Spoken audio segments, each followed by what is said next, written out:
सत श्री अकाल। चलो पंजाबी सीखिए चैनल में तुहाडा स्वागत है। अज असी 10वीं जमात की पाठ पुस्तक ਸਾਹਿਤਿਕ रंग विचों पहली कहानी पढ़न जा रहे हाँ, जिस कहानी का नाम है मैं किसे तो घट नहीं। ये कहानी डॉक्टर दर्शन सिंह आष्ट द्वारा लिखी हुई है, जो एक कुड़ी ते आधारित है। कहानी विचली कुड़ी का नाम रजनी है। पोलियो की बीमारी कारण उस दियां लत्तां काम नहीं करदियां।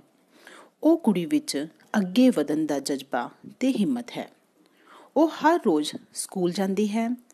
ਖਰਾਬ ਮੌਸਮ ਵਿੱਚ ਵੀ ਉਹ ਕਦੇ ਛੁੱਟੀ ਨਹੀਂ ਕਰਦੀ। ਉਹ ਪੜ੍ਹਨ ਵਿੱਚ ਬਹੁਤ ਹੁਸ਼ਿਆਰ ਹੈ ਤੇ ਨਾਲ ਹੀ ਖੇਡਾਂ ਵਿੱਚ ਵੀ ਭਾਗ ਲੈਂਦੀ ਹੈ।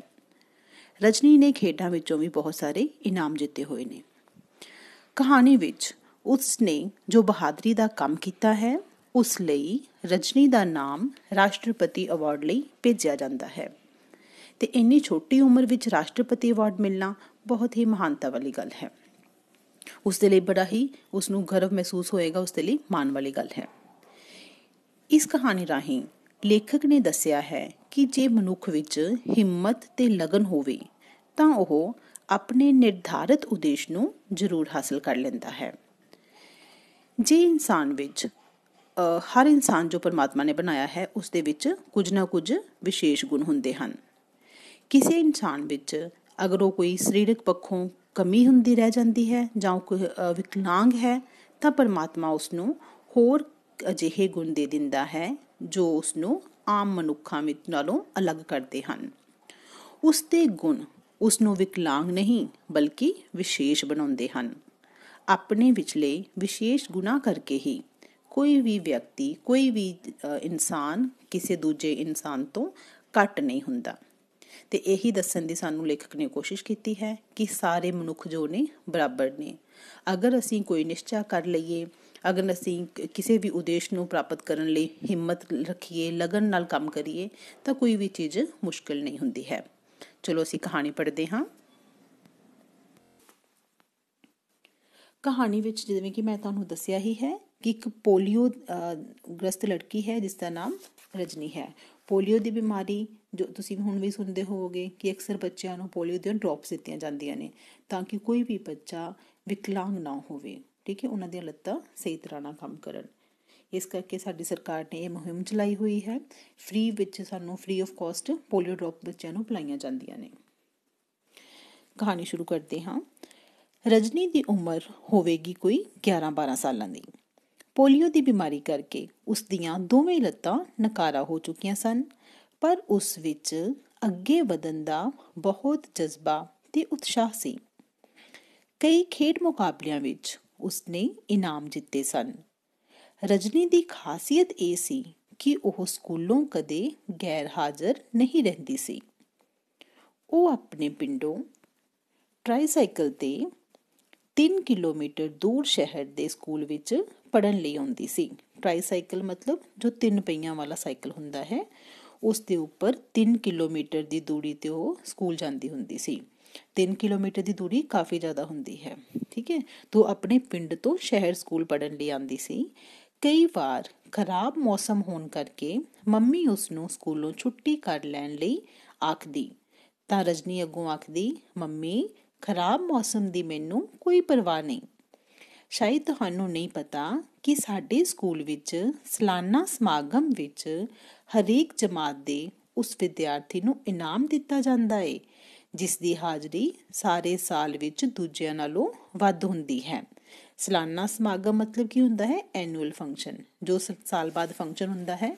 ਉਸ ਵਿੱਚ ਰਜਨੀ ਆਪਣੀ ਮੰਮੀ ਨੂੰ ਦੱਸਦੀ ਹੈ ਕਿ ਸਾਡੇ ਸਕੂਲ ਵਿੱਚ ਜਿਨ੍ਹਾਂ ਦੀ ਹਾਈਐਸਟ ਅਟੈਂਡੈਂਸ ਹੁੰਦੀ ਹੈ, ਹਾਜ਼ਰੀ ਸਭ ਤੋਂ ਵੱਧ ਹੁੰਦੀ ਹੈ, ਉਹਨਾਂ ਨੂੰ ਇਨਾਮ ਦਿੱਤਾ ਜਾਂਦਾ ਹੈ।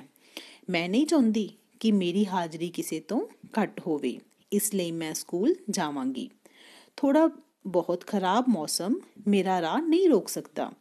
ਇਹ ਸੁਣ ਕੇ ਰਜਨੀ ਦੇ ਪਾਪਾ ਕਹਿੰਦੇ, ਰਜਨੀ ਠੀਕ ਹੀ ਤਾਂ ਕਹਿ ਰਹੀ ਹੈ। ਅੱਗੋਂ ਰਜਨੀ ਮੁਸਕਰਾ ਪੈਂਦੀ ਤੇ ਅਲਵਿਦਾ ਆਖ ਟਰਾਈਸਾਈਕਲ ਤੇ ਸਕੂਲੇ ਜਾਣ ਲਈ ਰਵਾਨਾ ਹੋ ਜਾਂਦੀ। ਠੀਕ ਹੈ। ਇਹਦੇ ਵਿੱਚ ਕੀ ਦਿੱਤਾ ਹੋਇਆ ਹੈ ਕਿ ਰਜਨੀ ਪੜ੍ਹਾਈ ਵਿੱਚ ਚੰਗੀ ਸੀ ਤੇ ਉਹ ਹਰ ਰੋਜ਼ ਸਕੂਲ ਜਾਂਦੀ ਸੀ। ਖਰਾਬ ਮੌਸਮ ਵੀ ਕਦੇ ਉਸਦੇ ਰਸਤੇ ਵਿੱਚ ਰੁਕਾਵਟ ਨਹੀਂ ਬਣਦਾ ਸੀ ਤੇ ਉਹ ਪੜ੍ਹਾਈ ਦੇ ਨਾਲ ਨਾਲ ਖੇਡਾਂ ਵਿੱਚ ਵੀ ਭਾਗ ਲੈਂਦੀ ਸੀ। ਠੀਕ ਹੈ, ਜਿਸ ਤਰ੍ਹਾਂ ਬਹੁਤ ਸਾਰੀਆਂ ਖੇਡਾਂ ਜੋ ਨੇ ਉਹ ਪੈਰਾਮੈਡੀਕਲ ਲਈ ਰੱਖੀਆਂ ਹੁੰਦੀਆਂ ਹਨ। ਠੀਕ ਹੈ, ਓਲੰਪਿਕ ਵੀ ਹੁੰਦੇ ਨੇ, ਉਹਨਾਂ ਵਿੱਚ ਵੀ ਵਿਕਲਾਂਗ ਬੱਚਿਆਂ ਵਾਸਤੇ ਵਿਸ਼ੇਸ਼ ਖੇਡਾਂ ਰੱਖੀਆਂ ਜਾਂਦੀਆਂ ਹਨ ਜਿਹਦੇ ਵਿੱਚ ਉਹ ਭਾਗ ਲੈਂਦੇ ਹਨ।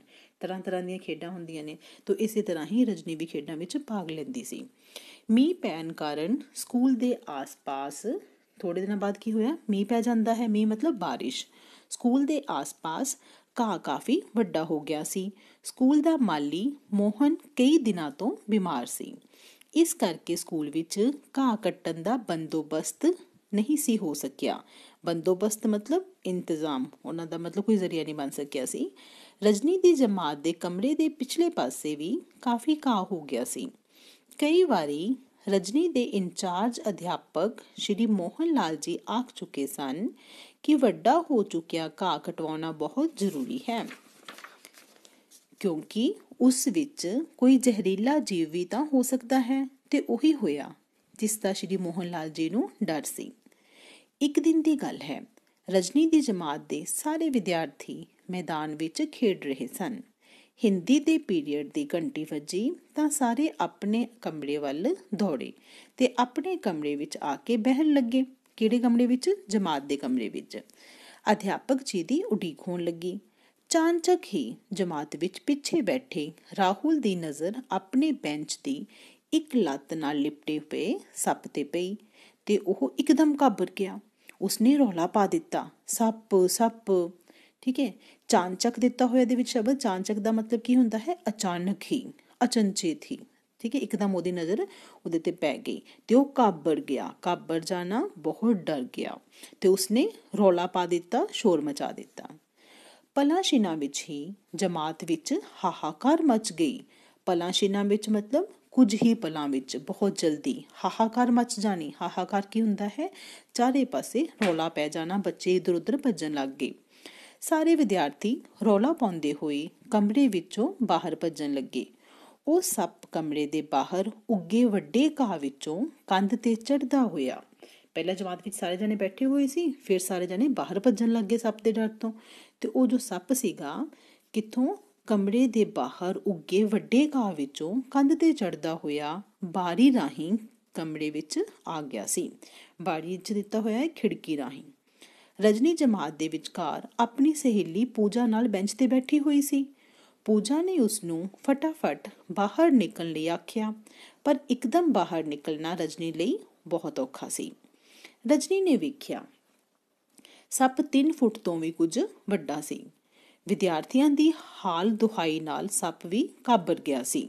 ਜਦੋਂ ਦੇਖਿਆ ਕਿ ਸਾਰੇ ਬੱਚੇ ਇੱਧਰ ਉੱਧਰ ਭੱਜ ਰਹੇ ਨੇ, ਰੌਲਾ ਪਾ ਰਹੇ ਨੇ, ਤੇ ਸੱਪ ਵੀ ਘਬਰਾ ਗਿਆ ਸੀ। ਕੋਈ ਵੀ ਜੋ ਜੀਵ ਹੈ ਉਹ ਦੂਸਰਿਆਂ ਨੂੰ ਦੇਖ ਕੇ ਘਬਰਾ ਹੀ ਜਾਂਦਾ ਹੈ ਅਕਸਰ। ਕਮਰੇ ਦਾ ਫਰਸ਼ ਪੱਕਾ ਸੀ, ਇਸ ਲਈ ਸੱਪ ਆਪਣੇ ਛੁਪਣ ਲਈ ਕੋਈ ਖੁੱਡ ਵਗੈਰਾ ਲੱਭਣ ਇੱਧਰ ਉੱਧਰ ਦੌੜਨ ਲੱਗਾ ਸੀ। ਖੁੱਡ ਕੀ ਹੁੰਦਾ ਹੈ? ਕੋਈ ਮੋਰੀ, ਕੋਈ ਘੁਰਨਾ ਜਿਸ ਦੇ ਵਿੱਚ ਉਹ ਫਟਾਫਟ ਛਿਪ ਜਾਵੇ, ਕਿਉਂਕਿ ਸੱਪ ਨੂੰ ਵੀ ਤਾਂ ਆਪਣੀ ਜਾਨ ਬਚਾਉਣੀ ਸੀ ਨਾ। ਰਜਨੀ ਨੇ ਫੌਰਨ ਦਿਮਾਗ ਤੋਂ ਕੰਮ ਲਿਆ। ਸਾਰੇ ਬੱਚੇ ਬਾਹਰ ਭੱਜ ਗਏ ਤੇ ਰਜਨੀ ਤੇ ਜਮਾਤ ਵਿੱਚ ਬੈਠੀ ਹੋਈ ਸੀ। ਉਸਨੇ ਦਿਮਾਗ ਤੋਂ ਕੰਮ ਲਿਆ। ਉਸਨੇ ਆਪਣਾ ਤੇ ਪੂਜਾ ਦਾ ਬੈਗ ਉਲਟਾ ਦਿੱਤਾ। ਦੋਵੇਂ ਬੈਗ ਖਾਲੀ ਕਰਕੇ ਥੋੜੇ ਥੋੜੇ ਅੰਤਰ ਨਾਲ ਆਪਣੇ ਨੇੜੇ ਹੀ ਫਰਸ਼ ਤੇ ਸੁੱਟ ਦਿੱਤੇ। ਰਜਨੀ ਦੀ ਵਿਉਂਤ ਕੰਮ ਕਰ ਗਈ। ਵਿਉਂਤ ਮਤਲਬ ਜੋ ਉਸਨੇ ਸਕੀਮ ਬਣਾਈ ਸੀ, ਜੋ ਉਸਨੇ ਸੋਚਿਆ ਸੀ, ਯੋਜਨਾ ਬਣਾਈ ਸੀ, ਉਹ ਕੰਮ ਕਰ ਗਈ। ਫਿਰ ਉਸ ਤੋਂ ਬਾਅਦ ਕੀ ਹੁੰਦਾ ਹੈ? ਜਿਉਂ ਹੀ ਸੱਪ ਫਰਸ਼ ਤੇ ਇੱਕ ਖਾਲੀ ਬੈਗ ਵਿੱਚ ਜਾ ਵੜਿਆ ਤਾਂ ਰਜਨੀ ਨੇ ਫੁਰਤੀ ਨਾਲ ਬੈਂਚ ਤੋਂ ਉੱਠ ਕੇ ਦੋਵਾਂ ਹੱਥਾਂ ਨਾਲ ਬੈਗ ਦਾ ਮੂੰਹ ਬੰਦ ਕਰ ਦਿੱਤਾ। ਸੱਪ ਦੀ ਪੂਛ ਬੈਗ ਤੋਂ ਥੋੜੀ ਜਿਹੀ ਬਾਹਰ ਵਿਖਾਈ ਦੇ ਰਹੀ ਸੀ। ਰਜਨੀ ਬੈਗ ਛੱਡ ਕੇ ਬਾਹਰ ਦੌੜਾ। ਸੱਪ ਤੈਨੂੰ ਡੰਗ ਲਵੇਗਾ। ਬੈਗ ਛੱਡ ਦੇ। ਕਮਰੇ ਦੇ ਬਾਹਰ ਖੜੇ ਪੂਜਾ ਤੇ ਹੋਰ ਜਮਾਤੀ ਚੀਕ ਚੀਕ ਕੇ ਕਹਿ ਰਹੇ ਸਨ, ਪਰ ਰਜਨੀ ਨੇ ਬੈਗ ਦਾ ਮੂੰਹ ਘੁੱਟ ਕੇ ਬੰਦ ਕੀਤਾ ਹੋਇਆ ਸੀ। ਫਿਰ ਉਸ ਤੋਂ ਬਾਅਦ ਕੀ ਹੁੰਦਾ ਹੈ? ਤਦ ਤੱਕ ਸਕੂਲ ਦਾ ਸੇਵਾਦਾਰ ਪ੍ਰਾਣਨਾਥ ਹੱਥ ਵਿੱਚ ਸੋਟੀ ਫੜੀ ਕਮਰੇ ਵਿੱਚ ਆਇਆ। ਜਦੋਂ ਉਸਨੇ ਰਜਨੀ ਨੂੰ ਅਜਿਹੀ ਹਾਲਤ ਵਿੱਚ ਦੇਖਿਆ ਤਾਂ ਉਹ ਬਹੁਤ ਹੀ ਦੰਗ ਰਹਿ ਗਿਆ। दंग रह गया मतलब हैरान हो गया। प्राणनाथ बोलिया, कुड़िए खतरा मुल ना लै, ये बैग छड्ड दे, फटाफट कर, बेंच ते जा चढ़, मैं इसनूं बैग विच ही मार दियांगा, छेती कर, सप तैनूं डंग मार देगा। अंकल जी, सप हुण इस बैग तो बाहर नहीं निकल सकता, क्योंकि मैं बड़ी मजबूती नाल घुट के बैग दा मूँह बंद किया होया है, रजनी ने उत्तर दिता। फिर उस तो बाद की हुंदा है, सप बैग विचों फुंकारे मार रहा सी, पर रजनी बिल्कुल नहीं सी डर रही। प्रिंसीपल साहिब, अध्यापक ते होर कर्मचारी भी झटपट उत्थे आ गए। ਜਦੋਂ ਸਾਰੇ ਸਕੂਲ ਵਿੱਚ ਸ਼ੋਰ ਮਚਣਾ ਸ਼ੁਰੂ ਹੋ ਗਿਆ, ਪ੍ਰਿੰਸੀਪਲ ਸਾਹਿਬ ਤੇ ਹੋਰ ਅਧਿਆਪਕ, ਠੀਕ ਹੈ, ਤੇ ਬਾਕੀ ਕਰਮਚਾਰੀ ਵੀ ਉੱਥੇ ਪਹੁੰਚ ਗਏ। ਚੌਂਕੀਦਾਰ ਨੇ ਆਖਿਆ, ਇਸ ਨੂੰ ਜਲਦੀ ਮਾਰ ਦਿਓ। ਇਹ ਗੱਲ ਸੁਣਦਿਆਂ ਸਾਰ ਹੀ ਰਜਨੀ ਬੋਲੀ, ਨਾ ਅੰਕਲ ਜੀ, ਇਸ ਨੂੰ ਨਾ ਮਾਰਨਾ ਪਲੀਜ਼, ਇਹ ਮੇਰੀ ਪਕੜ ਵਿੱਚੋਂ ਬਾਹਰ ਨਹੀਂ ਆ ਸਕਦਾ ਤੇ ਨਾ ਹੀ ਹੁਣ ਇਹ ਕਿਸੇ ਦਾ ਨੁਕਸਾਨ ਕਰ ਸਕਦਾ ਹੈ। ਇਸ ਨੂੰ ਚਿੜੀਆ ਘਰ ਵਾਲਿਆਂ ਨੂੰ ਦਿੱਤਾ ਜਾਵੇ ਤਾਂ ਬੜਾ ਚੰਗਾ ਹੋਵੇਗਾ। ਵਾਹ ਰਜਨੀ, ਤੂੰ ਤਾਂ ਸਿਆਣਿਆਂ ਵਾਲੀਆਂ ਗੱਲਾਂ ਕਰ ਰਹੀ ਹੈ, ਪ੍ਰਿੰਸੀਪਲ ਸਾਹਿਬ ਨੇ ਆਖਿਆ। ਪ੍ਰਾਣਨਾਥ ਨੇ ਰਜਨੀ ਕੋਲੋਂ ਬੜੀ ਸਾਵਧਾਨੀ ਨਾਲ ਬੈਗ ਫੜ ਲਿਆ ਤੇ ਫਿਰ ਉਸ ਬੈਗ ਦਾ ਮੂੰਹ ਘੁੱਟ ਕੇ ਰੱਸੀ ਨਾਲ ਬੰਨ੍ਹ ਦਿੱਤਾ। ਸਾਇੰਸ ਵਾਲੇ ਅਧਿਆਪਕ ਬੋਲੇ, ਰਜਨੀ ਠੀਕ ਕਹਿ ਰਹੀ ਹੈ ਸਰ, ਇਸ ਨੂੰ ਚਿੜੀਆ ਘਰ ਵਿੱਚ ਭਿਜਵਾਇਆ ਜਾਵੇ। ਪ੍ਰਾਣਨਾਥ ਤੇ ਇੱਕ ਦੋ ਹੋਰ ਆਦਮੀ ਸੱਪ ਨੂੰ ਚਿੜੀਆ ਘਰ ਵਿੱਚ ਸੌਂਪਣ ਲਈ ਚਲੇ ਗਏ। ਚਿੜੀਆ ਘਰ ਦੇ ਵੱਡੇ ਅਫਸਰ ਨੂੰ ਜਦੋਂ ਸਾਰੀ ਗੱਲ ਦਾ ਪਤਾ ਲੱਗਿਆ ਤਾਂ ਉਹ ਆਖਣ ਲੱਗਾ, ਮੈਂ ਇਹ ਜਾਣ ਕੇ ਹੈਰਾਨ ਹਾਂ ਕਿ ਇਸ ਸੱਪ ਨੂੰ ਇੱਕ ਅਜਿਹੀ ਬਹਾਦਰ ਲੜਕੀ ਨੇ ਕਾਬੂ ਕੀਤਾ ਹੈ ਜਿਹੜੀ ਪੋਲੀਓ ਦੀ ਸ਼ਿਕਾਰ ਹੈ। ਦੂਜੀ ਵੱਡੀ ਗੱਲ ਇਹ ਹੈ ਕਿ ਉਸਦੇ ਮਨ ਵਿੱਚ ਜੀਵ ਜੰਤੂਆਂ ਪ੍ਰਤੀ ਬਹੁਤ ਸਨੇਹ ਹੈ। ਉਹ ਜਾਣਦੀ ਹੈ ਕਿ ਸੱਪ ਸਾਡਾ ਦੁਸ਼ਮਣ ਨਹੀਂ, ਸਗੋਂ ਇਹ ਖਤਰਾ ਮਹਿਸੂਸ ਕਰਨ ਵੇਲੇ ਹੀ ਵਿਅਕਤੀ ਨੂੰ ਆਪਣੇ ਬਚਾਓ ਵਾਸਤੇ ਡੰਗ ਮਾਰਦਾ ਹੈ। ਆਮ ਲੋਕਾਂ ਨੂੰ ਇਸ ਗੱਲ ਦਾ ਨਹੀਂ ਪਤਾ ਕਿ ਇਸ ਦੇ ਜ਼ਹਿਰ ਤੋਂ ਬਹੁਤ ਸਾਰੀਆਂ ਲਾਭਦਾਇਕ ਦਵਾਈਆਂ ਵੀ ਬਣਦੀਆਂ ਹਨ। ਜਦੋਂ ਚਿੜੀਆ ਘਰ ਵਿੱਚ ਲੈ ਕੇ ਜਾਂਦੇ ਨੇ ਸੱਪ ਨੂੰ, ਤੇ ਚਿੜੀਆ ਘਰ ਦਾ ਜੋ ਅਫਸਰ ਹੈ ਉਹ ਬਹੁਤ ਖੁਸ਼ ਹੁੰਦਾ ਹੈ ਤੇ ਰਜਨੀ ਦੀ ਤਾਰੀਫ ਵਿੱਚ ਇਹ ਸ਼ਬਦ ਕਹਿੰਦਾ ਹੈ। ਕੀ ਕਹਿੰਦਾ ਹੈ ਕਿ ਸਾਨੂੰ ਜੀਵਾਂ ਨਾਲ ਵੀ ਪਿਆਰ ਕਰਨਾ ਚਾਹੀਦਾ ਹੈ ਔਰ ਰਜਨੀ ਦੇ ਮਨ ਵਿੱਚ ਵੀ ਜੀਵ ਜੰਤੂਆਂ ਪ੍ਰਤੀ ਕਿੰਨਾ ਸਨੇਹ ਹੈ, ਪਿਆਰ ਹੈ। ਸਕੂਲ ਦਾ ਸਾਲਾਨਾ ਸਮਾਰੋਹ ਹੋਇਆ। ਸਾਲਾਨਾ ਸਮਾਰੋਹ ਕਿਹੜਾ ਹੁੰਦਾ ਹੈ? ਸਾਲ ਬਾਅਦ ਜੋ ਐਨੂਅਲ ਫੰਕਸ਼ਨ ਹੁੰਦਾ ਹੈ, ਸਕੂਲ ਦਾ ਸਾਲਾਨਾ ਸਮਾਰੋਹ ਹੋਇਆ। ਰਜਨੀ ਨੂੰ ਬਹਾਦਰੀ ਦਾ ਇਨਾਮ ਦੇਣ ਲਈ ਚਿੜੀਆ ਘਰ ਦੇ ਮੁੱਖ ਅਫਸਰ ਖੁਦ ਸਕੂਲੇ ਆਏ ਤੇ ਸਾਰਿਆਂ ਨੂੰ ਸੰਬੋਧਨ ਕਰਦੇ ਆਖਣ ਲੱਗੇ। ਸੰਬੋਧਨ ਕਰਨਾ ਸਾਰਿਆਂ ਨੂੰ ਦੱਸਦੇ ਹੋਏ ਕਹਿਣ ਲੱਗੇ, ਇਹ ਬਹਾਦਰ ਲੜਕੀ ਸਾਡੇ ਸਾਰਿਆਂ ਵਾਸਤੇ ਇੱਕ ਮਿਸਾਲ ਹੈ, ਜੋ ਆਪਣੀ ਸਰੀਰਕ ਅਪੰਗਤਾ ਦੇ ਬਾਵਜੂਦ ਵੀ ਕਿਸੇ ਕੋਲੋਂ ਘੱਟ ਨਹੀਂ। ਮੈਂ ਆਪਣੇ ਵੱਲੋਂ ਇਸ ਦਾ ਨਾਂ ਰਾਸ਼ਟਰਪਤੀ ਅਵਾਰਡ ਲਈ ਭੇਜਣ ਦੀ ਸਿਫਾਰਿਸ਼ ਕਰਾਂਗਾ, ਕਿਉਂਕਿ ਇਸ ਨੇ ਆਪਣੀ ਹਾਜ਼ਰ ਦਿਮਾਗੀ ਨਾਲ ਨਾ ਕੇਵਲ ਆਪਣੇ ਜਮਾਤੀਆਂ ਨੂੰ ਖਤਰੇ ਤੋਂ ਬਚਾਇਆ ਹੈ, ਸਗੋਂ ਬੜੀ ਬਹਾਦਰੀ ਨਾਲ ਸੱਪ ਕਾਬੂ ਕਰਕੇ ਸਾਡੇ ਤੱਕ ਪਹੁੰਚਾਉਣ ਵਿੱਚ ਵੀ ਮਦਦ ਕੀਤੀ ਹੈ। ਇਨਾਮ ਲੈਣ ਉਪਰੰਤ ਜਦੋਂ ਰਜਨੀ ਆਪਣੀਆਂ ਸਹੇਲੀਆਂ ਨੂੰ ਮਿਲ ਰਹੀ ਸੀ ਤਾਂ ਕੁਝ ਸਹੇਲੀਆਂ ਕਹਿ ਰਹੀਆਂ ਸਨ, ਰਜਨੀ, ਜਿਹੜਾ ਕੰਮ ਅਸੀਂ ਨਹੀਂ ਕਰ ਸਕਦੀਆਂ ਉਹ ਤੂੰ ਇਕੱਲੀ ਨੇ ਕਰ ਦਿਖਾਇਆ, ਸਾਨੂੰ ਤੇਰੇ ਤੇ ਮਾਣ ਹੈ। ਰਜਨੀ ਬੋਲੀ, ਦ੍ਰਿੜ ਨਿਸ਼ਚਾ ਹੋਵੇ ਤਾਂ ਵੱਡੇ ਤੋਂ ਵੱਡੇ ਸੰਕਟ ਨੂੰ ਵੀ ਆਸਾਨੀ ਨਾਲ ਕਾਬੂ ਕੀਤਾ ਜਾ ਸਕਦਾ ਹੈ। ਰਜਨੀ ਨੇ ਵੇਖਿਆ ਉਸਦੇ ਕੁਝ ਜਮਾਤੀ ਤਾੜੀਆਂ ਵਜਾਉਂਦੇ ਹੋਏ ਆਖ ਰਹੇ ਸਨ। ਕੀ ਆਖ ਰਹੇ ਸਨ? ਰਜਨੀ ਜਿੰਦਾਬਾਦ, ਰਜਨੀ ਜਿੰਦਾਬਾਦ, ਉਸਦੇ ਨਾਮ ਦੇ ਨਾਰੇ ਲਗਾ ਰਹੇ ਸਨ। ਸਾਰੇ ਬਹੁਤ ਖੁਸ਼ ਹੋ ਰਹੇ ਸਨ। ਐਨੇ ਨੂੰ ਆਪਣੇ ਜਮਾਤੀਆਂ ਵਿੱਚ ਘਿੜੀ ਰਜਨੀ ਕੋਲ ਉਸਦੇ ਮੰਮੀ ਪਾਪਾ ਆਏ। ਉਹਨਾਂ ਆ ਕੇ ਰਜਨੀ ਨੂੰ ਗਲਵਕੜੀ ਵਿੱਚ ਲੈ ਲਿਆ। ਗਲਵਕੜੀ ਵਿੱਚ ਲੈਣਾ ਉਸਨੂੰ ਬਹੁਤ ਪਿਆਰ ਕੀਤਾ। ਰਜਨੀ ਨੂੰ ਜਾਪਿਆ ਜਿਵੇਂ ਉਸਦੀਆਂ ਬੇਜਾਨ ਲੱਤਾਂ ਵਿੱਚ ਜਾਨ ਆ ਗਈ ਹੋਵੇ ਤੇ ਉਸਦੀ ਤਾਕਤ ਵੀ ਦੁੱਗਣੀ ਹੋ ਗਈ ਹੋਵੇ, ਕਿਉਂਕਿ ਜਦੋਂ ਰਜਨੀ ਨੇ ਦੇਖਿਆ ਕਿ ਜਦੋਂ ਉਸਨੂੰ ਇਨਾਮ ਮਿਲ ਰਿਹਾ ਸੀ ਔਰ ਉਸਦੇ ਨਾਮ ਦੀ ਸਿਫਾਰਿਸ਼ ਕਿਹਦੇ ਲਈ ਕੀਤੀ ਗਈ ਸੀ? ਰਾਸ਼ਟਰਪਤੀ ਪਾਸ ਕੀਤੀ ਗਈ ਸੀ, ਤਾਂ ਕਿ ਉਸਨੂੰ ਰਾਸ਼ਟਰਪਤੀ ਵੀ ਇਸ ਦੀ ਬਹਾਦਰੀ ਦਾ ਪੁਰਸਕਾਰ ਦੇਣ ਤੇ ਸਾਰੇ ਦੇਸ਼ ਨੂੰ ਪਤਾ ਚੱਲ ਸਕੇ ਕਿ ਕੋਈ ਵੀ ਕਿਸੇ ਤੋਂ ਘੱਟ ਨਹੀਂ ਹੁੰਦਾ। ਉਹ ਆਪਣੀ ਸਰੀਰਕ ਅਪੰਗਤਾ ਦੇ ਬਾਵਜੂਦ ਵੀ ਰਜਨੀ ਨੇ ਉਹ ਕੰਮ ਕਰ ਵਿਖਾਇਆ ਸੀ ਜੋ ਕੋਈ ਵੀ ਹੋਰ ਬੱਚਾ ਨਹੀਂ ਕਰ ਸਕਦਾ ਸੀ। ਠੀਕ ਹੈ, ਉਸਨੇ ਨਾ ਕੇਵਲ ਬੱਚਿਆਂ ਨੂੰ ਸੱਪ ਤੋਂ ਬਚਾਇਆ ਸੀ, ਦੂਸਰਾ ਉਸਨੇ ਹੋਰ ਵਧੀਆ ਕੰਮ ਕੀ ਕੀਤਾ ਸੀਗਾ, ਉਸਨੇ ਸੱਪ ਨੂੰ ਵੀ ਜਿੰਦਾ ਰੱਖਿਆ ਸੀ। ਉਸਦੇ ਮਨ ਵਿੱਚ ਦੇਖੋ ਜੀਵ ਜੰਤੂਆਂ ਦੇ ਪ੍ਰਤੀ ਵੀ ਕਿੰਨਾ ਸਨੇਹ ਸੀ। ਇਸ ਲਈ ਰਜਨੀ ਨੂੰ ਬਹੁਤ ਸਾਰੇ ਇਨਾਮ ਪ੍ਰਾਪਤ ਹੋਵੇ। ਹਾਂ, ਮੈਨੂੰ ਆਸ ਹੈ ਕਿ ਤੁਹਾਨੂੰ ਕਹਾਣੀ ਪੂਰੀ ਤਰ੍ਹਾਂ ਸਮਝ ਆ ਚੁੱਕੀ ਹੋਵੇਗੀ। ਅਸੀਂ ਇਸ ਦੇ ਪ੍ਰਸ਼ਨ ਉੱਤਰ ਦੇਖਦੇ ਹਾਂ। ਅਭਿਆਸ ਦਾ ਪਹਿਲਾ ਪ੍ਰਸ਼ਨ ਦਿੱਤਾ ਹੋਇਆ ਹੈ, ਰਜਨੀ ਨੂੰ ਕਿਹੜੀ ਬਿਮਾਰੀ ਸੀ? ਅਸੀਂ ਕਹਾਣੀ ਵਿੱਚ ਕੀ ਪੜ੍ਹਿਆ ਹੈ? ਰਜਨੀ ਨੂੰ ਪੋਲੀਓ ਦੀ ਬਿਮਾਰੀ ਸੀ। ਦੂਸਰਾ ਪ੍ਰਸ਼ਨ ਹੈ, ਰਜਨੀ ਸਕੂਲ ਜਾਣ ਲਈ ਕਿਸ ਦੀ ਪਰਵਾਹ ਨਹੀਂ ਕਰਦੀ ਸੀ? ਰਜਨੀ ਸਕੂਲ ਜਾਣ ਲਈ ਕੀ ਉੱਤਰ ਆਏਗਾ? ਖਰਾਬ ਮੌਸਮ ਦੀ ਪਰਵਾਹ ਨਹੀਂ ਕਰਦੀ ਸੀ। ਤੀਸਰਾ ਪ੍ਰਸ਼ਨ ਵੱਲ ਵਧਦੇ ਹਾਂ। ਸੱਪ ਜਮਾਤ ਦੇ ਕਮਰੇ ਵਿੱਚ ਕਿਵੇਂ ਦਾਖਲ ਹੋਇਆ? ਕਿਵੇਂ ਦਾਖਲ ਹੋਇਆ ਸੀਗਾ? ਬਾਰੀ ਰਾਹੀਂ। ਬਾਰੀ ਦਾ ਕੀ ਮਤਲਬ ਆਏਗਾ? ਖਿੜਕੀ ਰਾਹੀਂ ਜਾਂ ਬਾਰੀ ਰਾਹੀਂ। ਚੌਥਾ ਪ੍ਰਸ਼ਨ ਦਿੱਤਾ ਹੋਇਆ ਹੈ, ਸਭ ਤੋਂ ਪਹਿਲਾਂ ਸੱਪ ਨੂੰ ਕਿਸ ਨੇ ਵੇਖਿਆ ਸੀ? ਸਭ ਤੋਂ ਪਹਿਲਾਂ ਸੱਪ ਨੂੰ ਰਾਹੁਲ ਨੇ ਵੇਖਿਆ ਸੀ। ਪੰਜਵਾਂ ਪ੍ਰਸ਼ਨ ਹੈ, ਅਧਿਆਪਕ ਮੋਹਨ ਲਾਲ ਨੂੰ ਕਿਸ ਦਾ ਡਰ ਸੀ? ਕਿਸ ਦਾ ਡਰ ਸੀਗਾ? ਅਧਿਆਪਕ ਮੋਹਨ ਲਾਲ ਨੂੰ ਡਰ ਸੀਗਾ ਕਿ ਜੋ ਬਾਹਰ ਘਾਹ ਲੱਗਾ ਹੋਇਆ ਹੈ ਉਸ ਵਿੱਚੋਂ ਕੋਈ ਜ਼ਹਿਰੀਲਾ ਜੀਵ ਕਲਾਸ ਵਿੱਚ ਜਾਂ ਜਮਾਤ ਵਿੱਚ ਨਾ ਆ ਜਾਵੇ। ਛੇਵਾਂ ਪ੍ਰਸ਼ਨ ਦੇਖਦੇ ਹਾਂ ਅਸੀਂ, ਸੱਪ ਕੀ ਲੱਭਣ ਵਾਸਤੇ ਇੱਧਰ ਉੱਧਰ ਦੌੜ ਰਿਹਾ ਸੀ? ਕੀ ਲੱਭਣ ਵਾਸਤੇ ਦੌੜ ਰਿਹਾ ਸੀਗਾ? ਸੱਪ ਆਪਣੇ ਲੁਕਣ ਦੇ ਲਈ ਜਾਂ ਛੁਪਣ ਦੇ ਲਈ ਕੋਈ ਖੁੱਡ ਜਾਂ ਮੋੜੀ ਲੱਭਣ ਲਈ ਇੱਧਰ ਉੱਧਰ ਦੌੜ ਰਿਹਾ ਸੀ। ਅਗਲਾ ਪ੍ਰਸ਼ਨ ਦੇਖੋ, ਰਜਨੀ ਨੇ ਸੱਪ ਨੂੰ ਕਿੱਥੇ ਭੇਜਣ ਦੀ ਬੇਨਤੀ ਕੀਤੀ ਸੀ? ਕਿੱਥੇ ਭੇਜਣ ਦੀ ਬੇਨਤੀ ਕੀਤੀ ਸੀ? ਚਿੜੀਆ ਘਰ ਵਿੱਚ।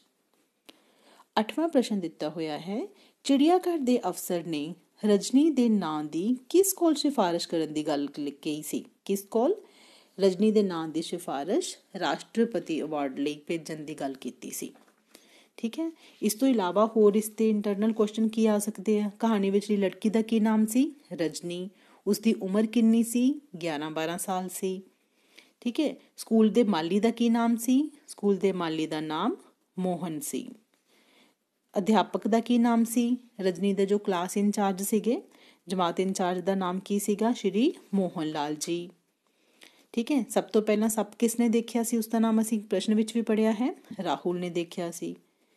ਉਸ ਤੋਂ ਬਾਅਦ ਹੈ ਕਿ ਸੱਪ ਨੂੰ ਕੌਣ ਲੈ ਕੇ ਜਾਂਦਾ ਹੈ? ਸਕੂਲ ਦਾ ਸੇਵਾਦਾਰ। ਠੀਕ ਹੈ। ਜੋ ਚਿੜੀਆ ਘਰ ਵਿੱਚ ਲੈ ਕੇ ਜਾਂਦਾ ਹੈ ਸੇਵਾਦਾਰ, ਉਸਦਾ ਕੀ ਨਾਮ ਸੀ? ਪ੍ਰਾਣਨਾਥ। ਠੀਕ ਹੈ। ਤੋ ਇਸੇ ਤਰ੍ਹਾਂ ਹੀ ਕਹਾਣੀ ਵਿੱਚੋਂ ਜੋ ਵੀ ਇੰਟਰਨਲ ਕੁਐਸਚਨ ਆਉਣਗੇ ਤੇ ਮੈਨੂੰ ਆਸ ਹੈ ਤੁਸੀਂ ਉਹ ਵੀ ਆਸਾਨੀ ਨਾਲ ਕਰ ਸਕਦੇ ਹੋ। ਇਸ ਤੋਂ ਇਲਾਵਾ ਕੁਝ ਹੋਰ ਪ੍ਰਸ਼ਨ ਵੀ ਆ ਸਕਦੇ ਨੇ, ਜਿਵੇਂ ਰਜਨੀ ਦਾ ਪਾਤਰ ਚਿੱਤਰਣ ਬਾਰੇ ਪੁੱਛਿਆ ਜਾ ਸਕਦਾ ਹੈ। ਰਜਨੀ ਕਿਸ ਤਰ੍ਹਾਂ ਦੀ ਕੁੜੀ ਸੀ? ਤੁਹਾਨੂੰ ਰਜਨੀ ਦੇ ਪਾਤਰ ਤੋਂ ਕੀ ਸਿੱਖਿਆ ਮਿਲਦੀ ਹੈ? ਠੀਕ ਹੈ। ਜਾਂ ਤੁਸੀਂ ਕਿਸੇ ਅਜਿਹੇ ਵਿਅਕਤੀ ਨੂੰ ਜਾਣਦੇ ਹੋ ਜੋ ਅਪਾਹਿਜ ਹੋਣ ਦੇ ਬਾਵਜੂਦ ਵੀ ਬੜੀ ਹਿੰਮਤ ਨਾਲ ਕੰਮ ਕਰਦਾ ਹੈ? ਉਸ ਦੀਆਂ ਉਦਾਹਰਨਾਂ ਦੇ ਕੇ ਦੱਸੋ। ਤੁਸੀਂ ਕਿਸੇ ਵੀ ਵਿਅਕਤੀ ਬਾਰੇ ਲਿਖ ਸਕਦੇ ਹੋ। ਅਗਲਾ ਪ੍ਰਸ਼ਨ ਦਿੱਤਾ ਹੋਇਆ ਹੈ, ਜੇਕਰ ਰਜਨੀ ਦੀ ਥਾਂ ਤੁਸੀਂ ਸੰਕਟ ਵਿੱਚ ਫਸ ਜਾਂਦੇ ਤਾਂ ਤੁਸੀਂ ਕੀ ਕਰਦੇ? ਆਪਣੇ ਭਾਵ ਵਿਅਕਤ ਕਰੋ। ਇਸ ਨੂੰ ਤੁਸੀਂ ਸੋਚੋ ਤੇ ਕੋਸ਼ਿਸ਼ ਕਰੋ ਕਿ ਆਪਣੇ ਹੀ ਸ਼ਬਦਾਂ ਵਿੱਚ ਇਸ ਤੇ ਉੱਤਰ ਦੇਵੋ। ਲਾਸਟ ਪ੍ਰਸ਼ਨ ਵਿੱਚ ਦਿੱਤਾ ਹੋਇਆ ਕਿ ਤੁਸੀਂ ਸਮਝਦੇ ਹੋ ਕਿ ਵਾਤਾਵਰਣ ਪ੍ਰਤੀ ਸਾਵਧਾਨੀ ਦੀ ਘਾਟ ਕਾਰਨ ਹੀ ਅਜਿਹੀਆਂ ਘਟਨਾਵਾਂ ਵਾਪਰਦੀਆਂ ਹਨ। ਇਹਨਾਂ ਤੋਂ ਬਚਣ ਲਈ ਆਪਣੇ ਸੁਝਾਅ ਪੇਸ਼ ਕਰੋ। ਵਾਤਾਵਰਣ ਦੀ ਸੰਭਾਲ ਜੋ ਇੱਕ ਮੁੱਖ ਵਿਸ਼ਾ ਹੈ ਕਿ ਸਾਨੂੰ ਵਾਤਾਵਰਣ ਦੀ ਸੰਭਾਲ ਕਰਨੀ ਚਾਹੀਦੀ ਹੈ। ਠੀਕ ਹੈ। ਤੋ ਅਗਰ ਵਾਤਾਵਰਣ ਦੀ ਚੰਗੀ ਤਰ੍ਹਾਂ ਸੰਭਾਲ ਨਹੀਂ ਕਰਾਂਗੇ, ਜੋ ਜੜੀਆਂ ਵਾਧੂ ਮਤਲਬ ਪੌਦੇ ਉੱਗ ਜਾਂਦੇ ਨੇ, ਘਾਹ ਫੂਸ ਉੱਗ ਜਾਂਦਾ ਹੈ, ਉਸ ਦੇ ਵਿੱਚ ਕਈ ਜ਼ਹਿਰੀਲੇ ਜੀਵ ਵੀ ਪੈਦਾ ਹੋ ਸਕਦੇ ਹਨ। ਤੋ ਇਸ ਤਰ੍ਹਾਂ ਦੀਆਂ ਘਟਨਾਵਾਂ ਤੋਂ ਬਚਣ ਲਈ ਸਾਨੂੰ ਕੀ ਕਰਨਾ ਚਾਹੀਦਾ ਹੈ? ਇਸ ਲਈ ਤੁਸੀਂ ਆਪਣੇ ਸੁਝਾਅ ਦੇ ਸਕਦੇ ਹੋ। ਧੰਨਵਾਦ ਜੀ। ਮੈਨੂੰ ਪੂਰੀ ਆਸ ਹੈ ਸਾਰੇ ਬੱਚਿਆਂ ਨੂੰ ਪ੍ਰਸ਼ਨ ਵਾਲਾ ਜੋ ਪਾਠ ਹੈ ਸਮਝ ਆ ਚੁੱਕਿਆ ਹੋਵੇਗਾ ਤੇ ਤੁਸੀਂ ਇਹਦੇ ਵਿੱਚੋਂ ਪੁੱਛੇ ਜਾਣ ਵਾਲੇ ਸਾਰੇ ਪ੍ਰਸ਼ਨਾਂ ਦੇ ਉੱਤਰ ਆਸਾਨੀ ਨਾਲ ਦੇ ਸਕੋਗੇ। ਧੰਨਵਾਦ।